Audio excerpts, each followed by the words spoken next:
twice as hard for something you already got. Another orange morning, it's time to show. Another orange morning, it's time to grow. Another orange morning, let the updates flow. Another orange morning, you already know. Friends are coming through the door. Wheels are spinning on the floor. We don't know what we don't know. That's the only way to grow. Another orange morning, it's time to show. Another orange morning, it's time to grow. Another orange morning, let the updates flow. Another orange morning, you already know. What you're looking for is in your hand, been there all along. Pour another cup and pull a chair. Sing along. Another orange morning, it's time to show. Another orange morning, it's time to grow. Another orange morning, let the updates flow. Another orange morning, you already know.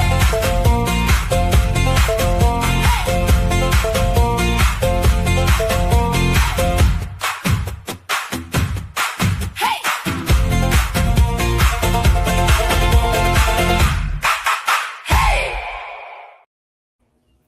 Good morning, HubSpot Nation. Welcome to another Orange Morning. It is May 28th, 2026. Casey's on vacation, but Trisha, you are here to hang out with us today. So how's your Thursday going? Thursday's great, and I still love the song. Indeed. Bop it. It's a bop. It is. It's in my head most of the day, every day. And I'm not upset about it. Like if you need to understand the depth of my HubSpot obsession, that probably just tells you exactly what you need to know. But yeah, it's I appreciate the feedback, and it's been fun doing this show, especially with more friends who can join throughout the week, like yourself. And it's kind of hard, I think, before we jump in, to not make all of these HubSpot shows about Breeze right now. I don't know if you're feeling that as well. I did another thing with Breeze after we talked yesterday. I don't know if you saw. I did. I was going to ask you about it. But go ahead. I have such, like, it's working really well so far. I just let Breeze do an audit of a portal. I had discovery documents. I had documented pain points. I had call transcripts, and like what I wanted it to do was go through like the typical worksheet that we do and go collect all the data that helps me then like kind of figure out where the priority areas are. So I gave it all that. I'm not done yet. I'm 75% done. It's doing a phenomenal job. I'm so happy with the results. And then with the new visual update, am I going to go create a deck with that? No, I'm going to leave it all in Breeze and just have it generate the deck that I end up sharing with the client. Right. Like that's Chris here, right? The moment, well, we've been waiting for, and like teams need, I will say. That's why I've been waiting for it. Like if you really want to leverage HubSpot as an agentic customer platform, or just like not even like forget about those words, as a CRM. Like if you want HubSpot to work as a CRM the way that you've been promised and teams are using it, like it is not all of the tricks that we try. It's like, oh, you'll get this notification email and they'll have a button, click right into the record, and then you'll be able to do your, like, it works for some, but not for a lot, because they want to just talk it out, right? They want to be able to feel conversational, even if it's clicks. And now it can actually be like conversational, right? With Breeze.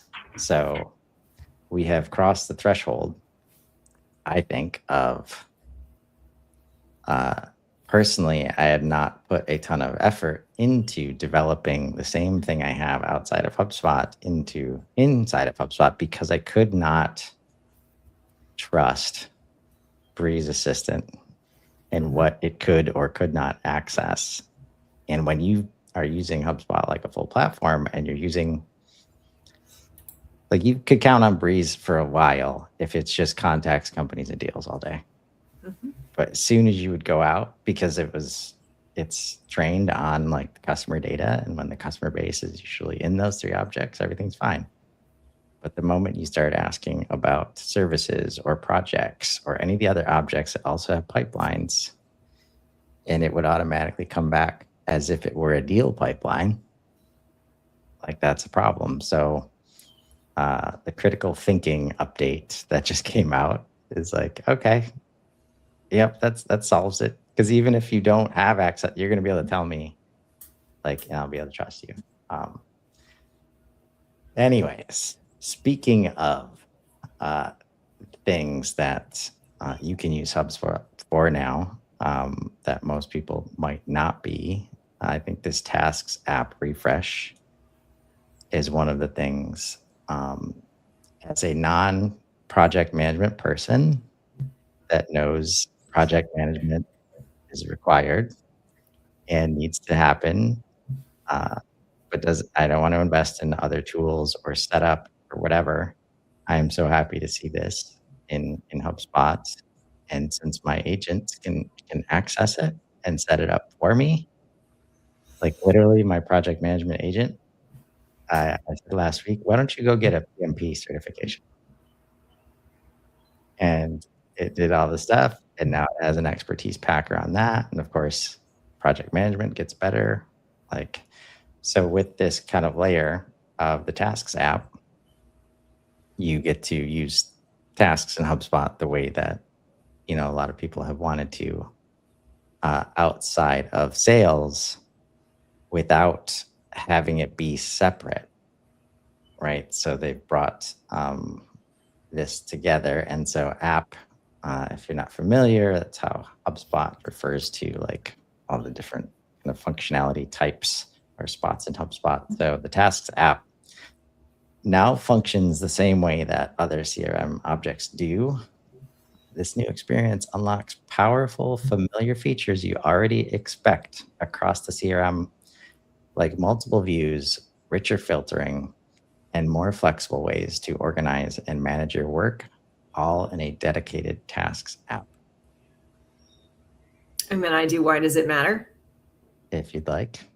Why does it matter?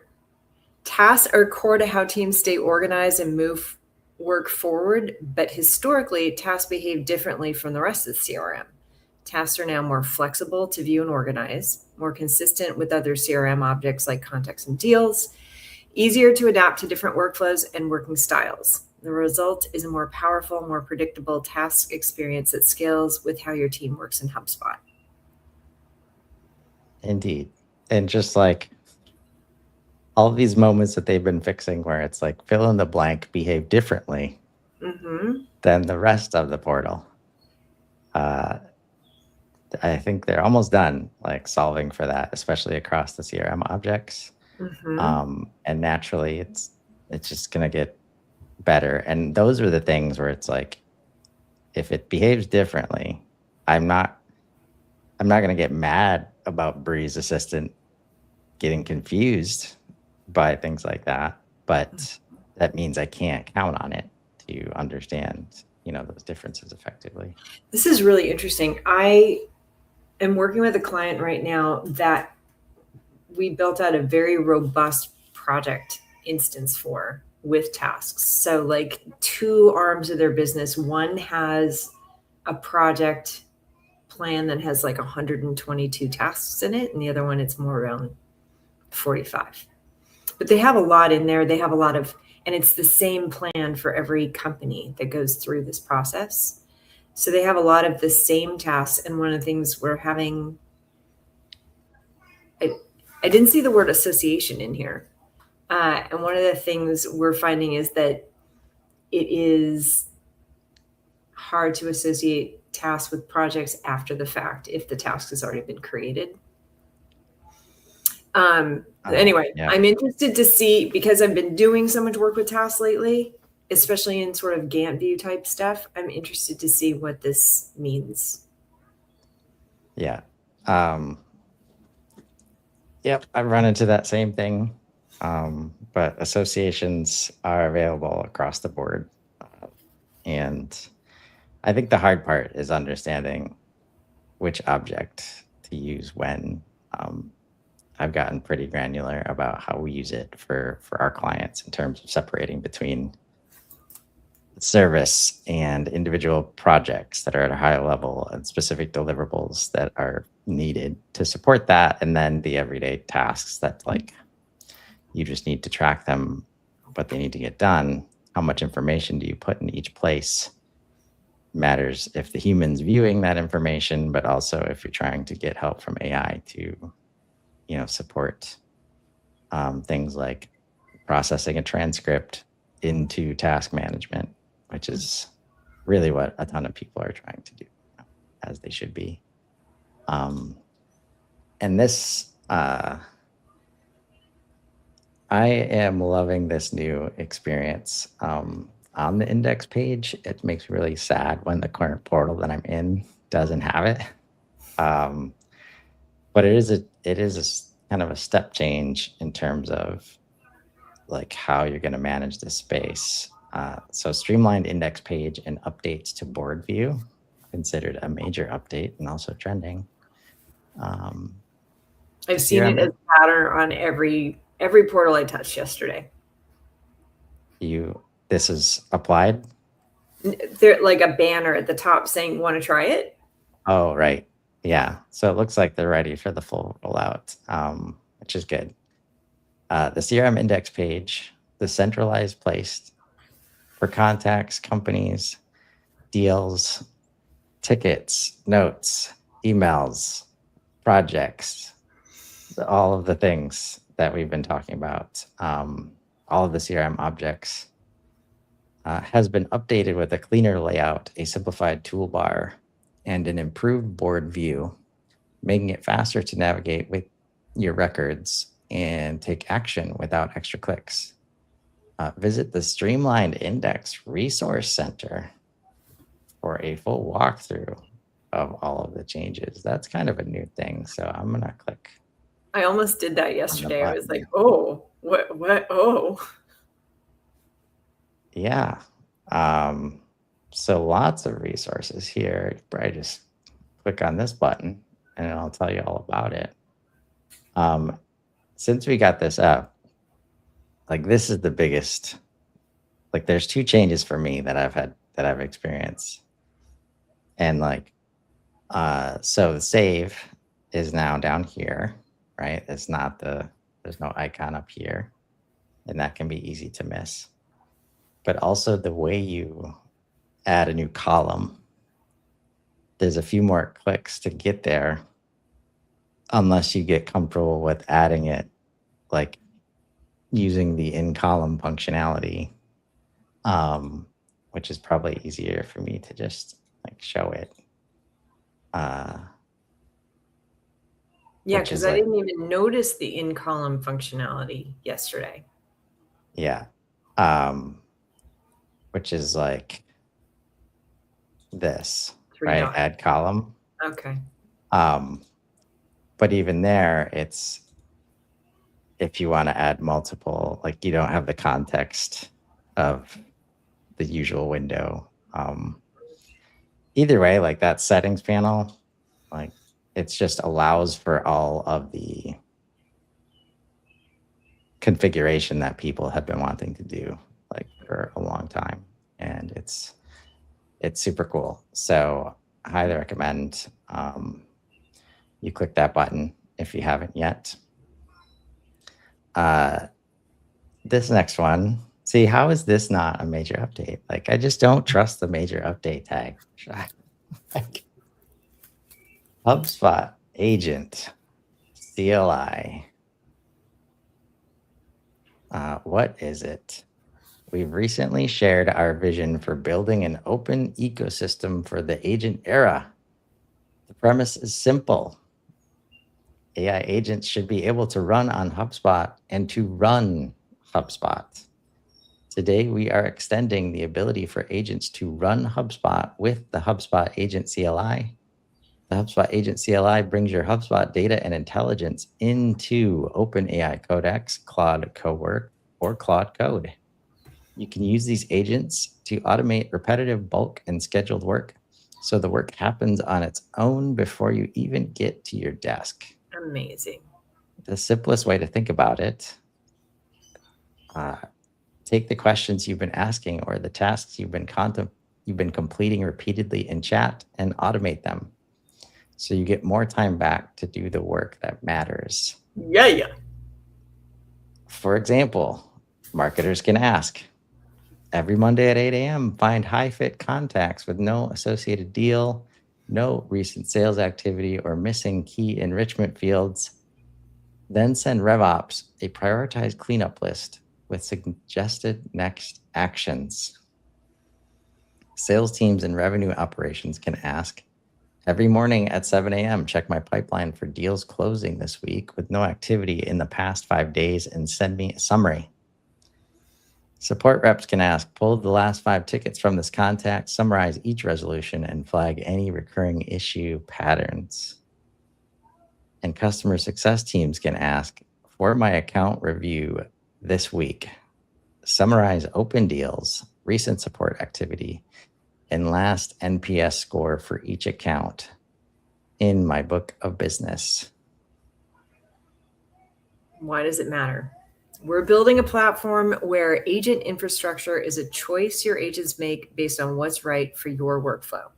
An agent constrained to one infrastructure is less effective than it could be. Just as customers should have the freedom to choose the best tools for their business, agents should have the same. Optionality enables agents to choose the best infrastructure for the task at hand so they can operate most efficiently, whether they're running a scheduled automation, processing a bulk operation, or acting on a real-time signal.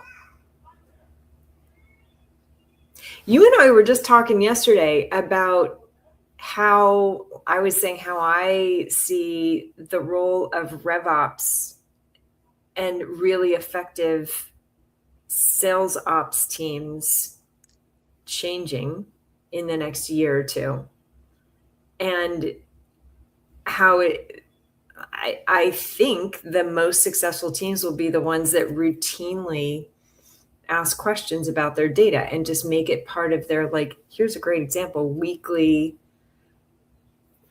workflow is like, ask a question. Yeah. And now you don't even have to keep asking it. Right. Well, hopefully the first realization is going to be maybe we need to ask better questions of our data than just doing things related to our old KPIs, which is the vibe I get when I read some of these asks. And I was interested. See, this is where, like, this marketers can ask. I'm sure you're not surprised. I'm gonna dig into this one. Before I read the second phrase, I was like, man, this sounds a lot like a lead score. Lead score. So do we clean it up, or do we have enough information at this point to just send it to the sales team? Like, without the cleanup, and this cleanup list is not going to be necessarily do this and this and this in the CRM. Could it be, okay, let's make a skill based on what we're learning here, and let's make a new agent that can just, right after this every Monday at 8 a.m., take a handoff to then send which prioritized contacts the sales team needs to reach out to, right? because I see like this second phrase, and that's where you have to be careful as an admin. Like, do not work for the CRM. Like, work for your sales team, work for your agents, and you'll start to like pull in and even just ask, like, if the cleanup list relates to, well, connect this and add this data, and like just be ready to ask, like, how could we improve the process instead?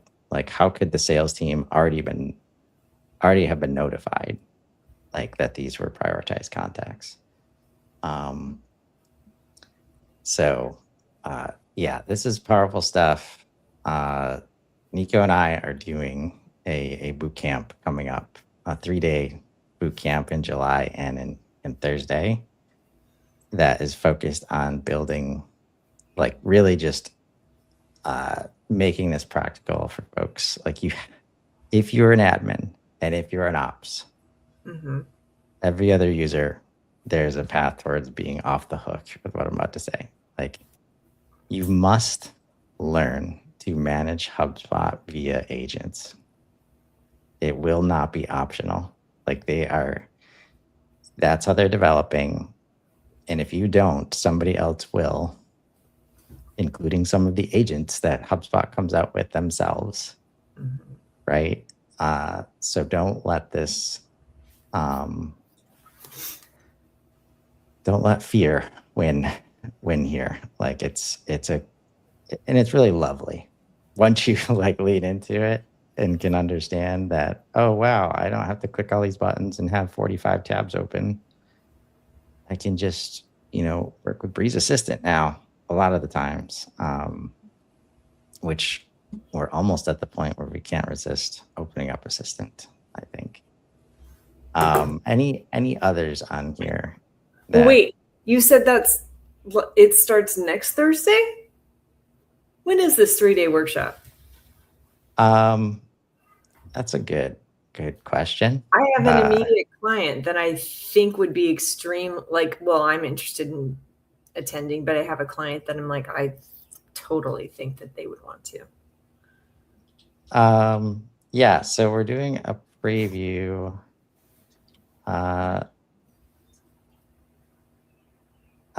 in the HubSpot community in a couple weeks. And I'm not going to be able to pull it up right now, unfortunately. Okay. But Nico and I are doing it in a couple weeks, where it's one session. And then mid-July and mid-August, each is its own. It's like a new style of boot camp where HubSpot is trying new things. Like, everything's moving so fast. How much are you building? Like, what does what boot camp certification need to tell somebody else that you've accomplished? And so it's day one.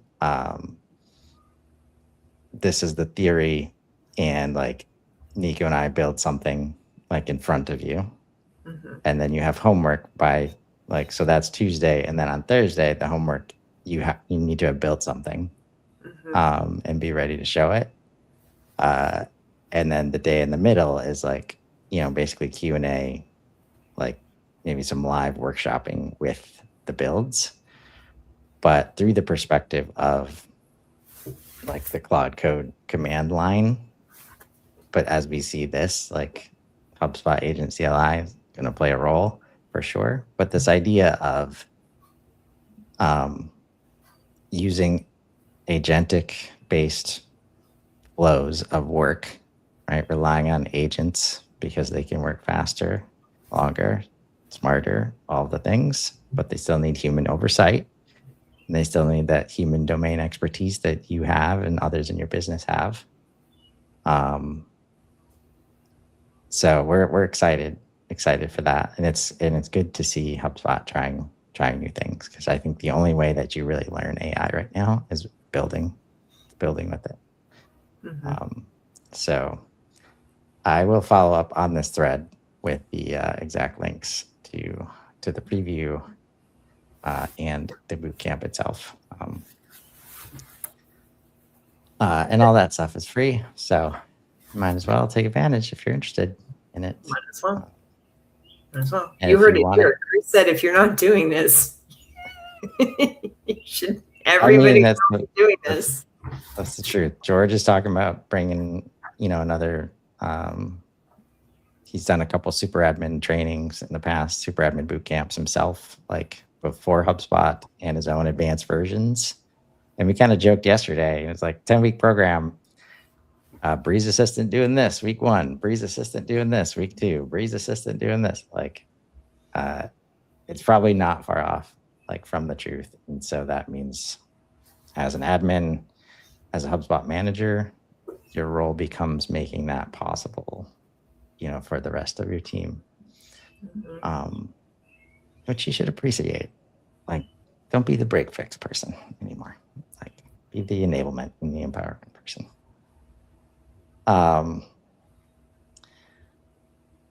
So I am actually very interested to see what this migration is. Maybe it's just, okay. So quote template migration tool. It's probably kept a lot of people away from moving from legacy quotes when you put a lot of effort into your template. So now admins can migrate a standard legacy quotes template to Commerce Hub quotes. This generates an editable Commerce Hub quote template and migration report in one flow. A standard template in this case means the template has not been edited in the design manager or cloned into a custom version. Customers will need access to both legacy quotes and Commerce Hub quotes. Why does it matter?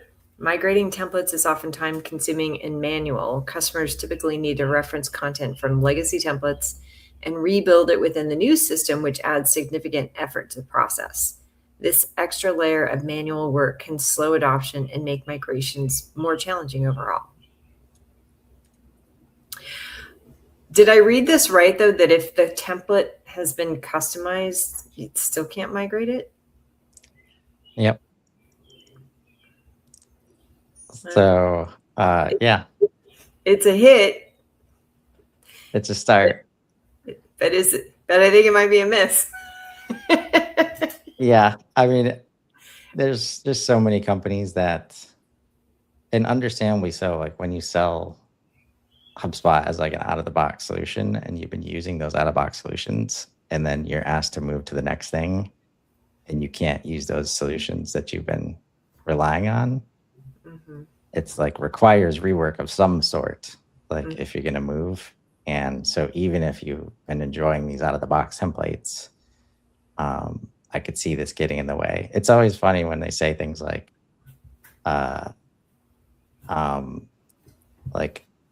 fill in the blank is often time consuming and manual, which means it doesn't happen, right? Like teams don't do it.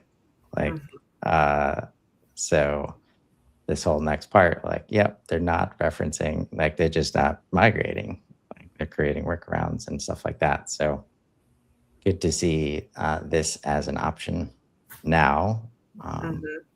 Again, quotes is probably a place that could add a lot of value really quickly for most organizations that are in or anywhere around Sales Hub. It's always surprising to me, like the amount of Sales Hub usage that does not include quotes, because we've just brought it in to track our deal pipelines and stuff like that. But yeah, it can do so much now. I am excited for improved AI-powered gibberish detection. Okay. I have some clients that don't have Ops Hub, which makes some of this easier. And and anybody who runs Google Ads, anybody, because I've seen it happen. Every company I've ever worked for, there will be like these waves of spam coming through like specific campaigns, and it doesn't happen consistently across the board. It'll just be sort of like one area, and then all of a sudden it's just like junk coming through. But it's it's put in a way that, I don't know, we'll see how good it is. It kind of passes the normal sniff test. You can like a human can look at it and say, nope, that's not real. But in terms of how HubSpot reads the data, it looks good enough. So what is it? AI-powered gibberish detection now identifies incoming form submissions with gibberish data across all text fields, not just first name, last name, and message properties. This ensures a more comprehensive spam filtering process. Why does it matter? Spam form submissions are a major frustration for marketers. Oh, yes, they are. One common type of spam is meaningless junk data entered into form fields, which clutters CRM data and creates unnecessary overhead for marketing teams. With this update, our AI-powered gibberish detection helps keep your CRM clean by identifying and filtering out gibberish across all text fields in form submissions.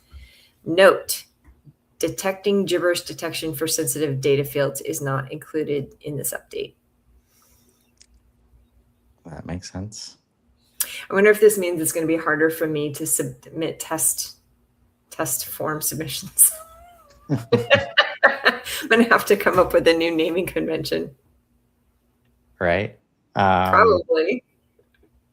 Yeah, could be. I always like to think in moments like this, as you start to see like AIs are going to start like battling each other in some of these kind of organic focused experiences in digital. Because I'm sure a lot of these, anywhere they're like spam bots, like is basically an agent on the other side now. And so now we're expecting like AI technology to combat that. And at some point it's like maybe forms, not the best way to count on like conversion information, and takes me to like signals and custom signals. And if we had really understanding of where somebody was and could reach out to them in a different way or engage them in a different way before they even get to the form, I bet there's a lot of opportunity for most companies there that have been, relying on lead magnets to do the work. So interesting to see.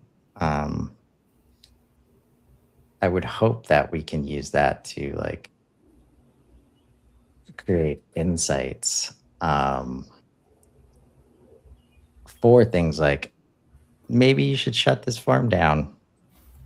Like AI power, like it's a hotbed for spam. Like, so maybe you should get more specific with which page this is on, or start protecting it, or put it in a different way. You're talking about something that's revolutionary. You're talking about a revolutionary idea here, Chris, which is you're asking companies to remove the contact us form from their site.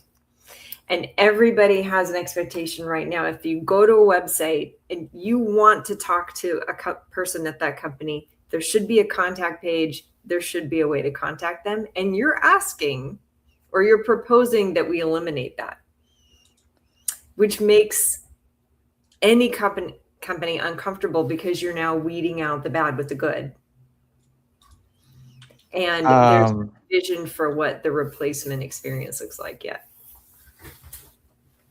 I'm not saying get rid of it necessarily, but maybe it looks something like this instead, like changing the experience to not have it be just forms and just like a hands-off form, because we need this specific information to route it in the oldest of old ways to our specific reps, because it's based on zip code or region or whatever. So we've got to ask you these 20 questions so that the form can make you do all the work. So we know exactly who to like, who to assign you to, like in our CRM. And so meeting booking links. I've seen these spam the hell out of too, though. Right. So there's so much opportunity here to, like, one of the biggest things is when you can set up smart content to adjust to what the user is going to see based on IP information and things like that. So it's not that hard to say, and this is with HubSpot CMS, but now if you're AI enabled, it's not hard to do this if you're using, other web tools. Say, hey, if it's in Texas, you're going to talk to Chris, and he wants to put his booking link up in this way. If it's not, you might get Trisha or Casey, and they're on a roundtable booking link. And we've done that globally in the past. I was doing that like in 2001. That was, fairly simple to set up in HubSpot. And that's where we made different experiences because we had GDPR concerns. Like if it was in Europe, it had to look different. Yep. And those are the kinds of things like I would expect and hope that maybe we can, like, let's say we're on this page of, and I don't know if I'm going to be able to show any form submissions in here, right? But maybe let's do this because this is going to let us finish with Breeze Assistant. I want to copy image and then say, let's see, based on this image.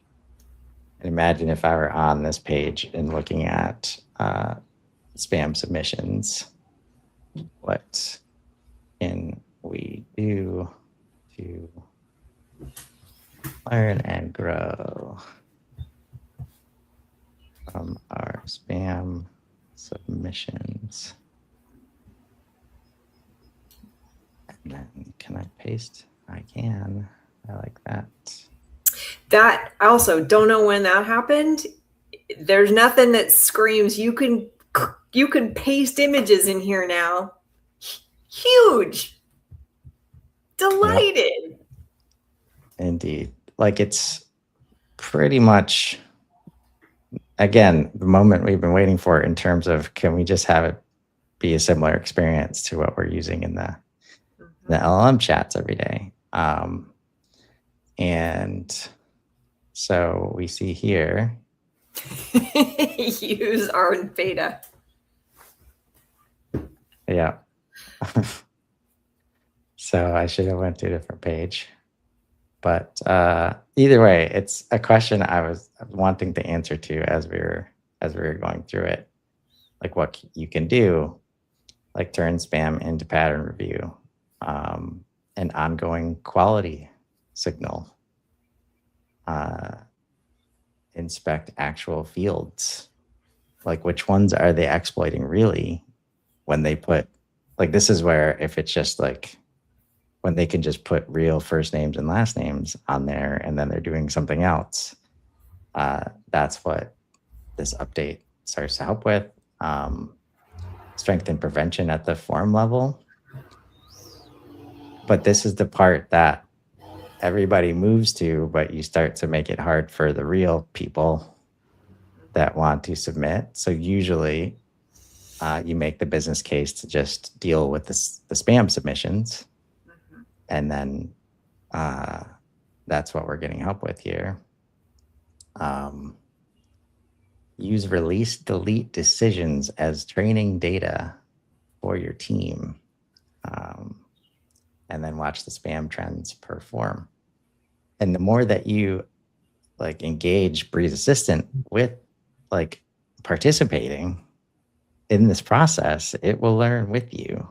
And that's the part that like, as soon as you can unlock this for your team, just this motion of using this ever learning, team inside of your HubSpot portal, like learning and remembering everything and like, it will get better at providing specific coaching and advice for your business and your specific users at a faster rate than you're used to. And again, it's not different overall in terms of like you've been doing sales meetings with your human team for a year. And now we know how Trisha works and how Casey works and how Chris works because we've just been together and we've been talking. Like, just imagine that condensed into, a shorter amount of time. It's a more objective way to accomplish a similar thing. So you avoid a lot of the interpersonal stuff that you would normally have to deal with in a business. It adds a new element that you have to manage, which is trusting an AI.